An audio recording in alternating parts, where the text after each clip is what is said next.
People knew the two girls by their family names, Banford and March. They lived on Bailey Farm together. They were the only people on the farm. Banford was small and thin. She was often ill and wore glasses. March was stronger than Banford. March did most of the work on the farm. She worked with her hands and made things. The girls were not young or old. They were about 30, and they wanted to do well on the farm. But things were not easy. They had a lot of chickens on the farm. March made nice houses for the chickens. The chickens had beautiful homes. March made hot food for the chickens, but the chickens did not eat well and were often ill. March worked with the chickens early in the morning and late in the evening. There was no time to read or go for a walk. March wore man's trousers and moved like a man, but her face was not a man's face. She had dark hair and big dark eyes. There was something unusual about her. Sometimes, perhaps, she was dangerous. There was danger on the old farm, a fox. The fox ate the chickens again and again. The girls tried to kill the fox, but the fox was too quick for them. Banford and March were usually best friends, but sometimes they didn't speak for 2 or 3 days. Banford was ill, but warm at the same time. March did the work, and there was always more work. Now and again there was an angry fire in March's eyes. Then Banford was afraid of her, and March spoke angrily to Banford. The fox made the girls angry. They looked for him every morning and every evening. Sometimes they saw his head or his tail, but they never caught him. One evening in August, March was outside with the chickens.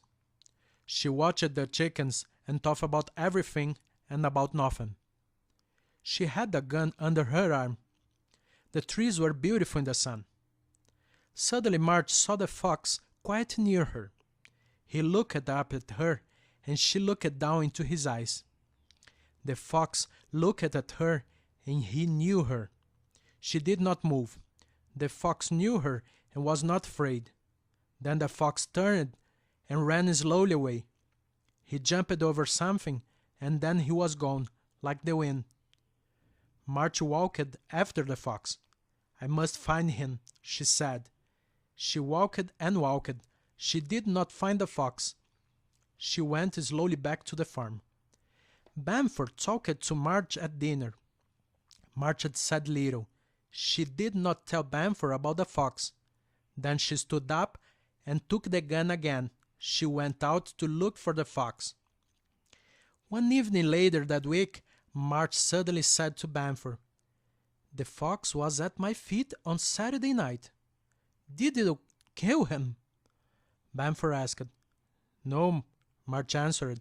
"It was very sudden. He wasn't afraid of me." They did not talk about the fox again, but the fox was always with March. The fox lived in her head. Weeks and months went past. It was soon autumn. It was dark by 4 in the afternoon. Banford and March did not like the dark. One evening the girls sat together by the fire. It was dark and wet outside. Banford looked into the red fire. Suddenly both girls looked up. They heard something. There was somebody outside. They waited. They heard somebody by the door. The door opened. Banford jumped. A man's voice said quietly, "Hello." March took up the gun. "What do you want?" she asked angrily. Again the man's quiet voice said, "Hello." Then a young man walked into the kitchen. "Who lives here?" the young man asked. "We live here," March said. "What do you want?" "Oh, I'm looking for William Granfield," the young man said. "He doesn't live here," March said. "Oh, William Granfield is my grandfather. He lived here. I lived here 5 years ago too," the young man said. "Where's my grandfather?" The young man was about 20. He had a round face and long, light brown hair. His eyes were blue. He was wet and had a hat in one hand. He looked at March with the gun in her hand. "We came here 3 years ago," Banford said. She was not afraid now. There was an old man here before. "He's dead then," the young man said. March looked at him. To March, he was the fox. She looked at the young man and saw the fox. "You didn't know about your grandfather," Banford said. "No," the young man answered. "I was in Canada. I went there 4 years ago. I came back last week." "Do you want to sit down?" Banford asked. "Do you want some tea?" "Yes," he said and sat down. "The house is different. You can see it's not the same as before," Banford said. March was in the kitchen. She cut bread and made tea. She talked about the young man. She brought the food into the room and put it on the table. She did not want the young man to look at her. She went back into the kitchen. Banford talked to the young man. She was very happy. She liked talking. She talked to him like a brother. Banford called to March. March came back into the room. She took her tea and sat in the corner of the room. It was dark in the corner. The young man could not see her there. The young man ate all the bread. March cut more bread. Banford talked and talked. The young man asked questions about the farm. From time to time, he looked at March in the corner. His eyes came back to her again and again. "I came to this farm when I was 12 years old," the young man said. "I lived here with my grandfather, but I wasn't happy. So I went to Canada and worked there. Now I'm back." He asked the girls more questions about the farm. "We don't only think about work, you know," March said suddenly.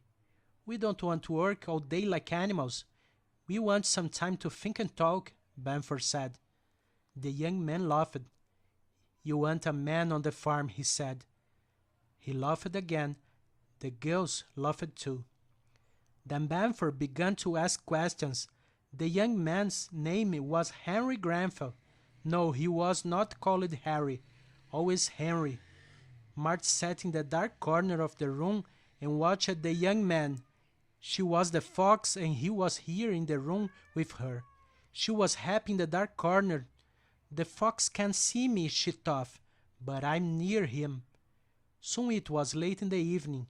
They stopped talking. The young man looked around. "Well, I must go," he said. "I must find a place to sleep." "Perhaps you can stay here," Banford said, "but—" "What?" he asked. "But what are the people in the village going to say?" Banford said. "Two girls and a man in the same house. What do you think, March?"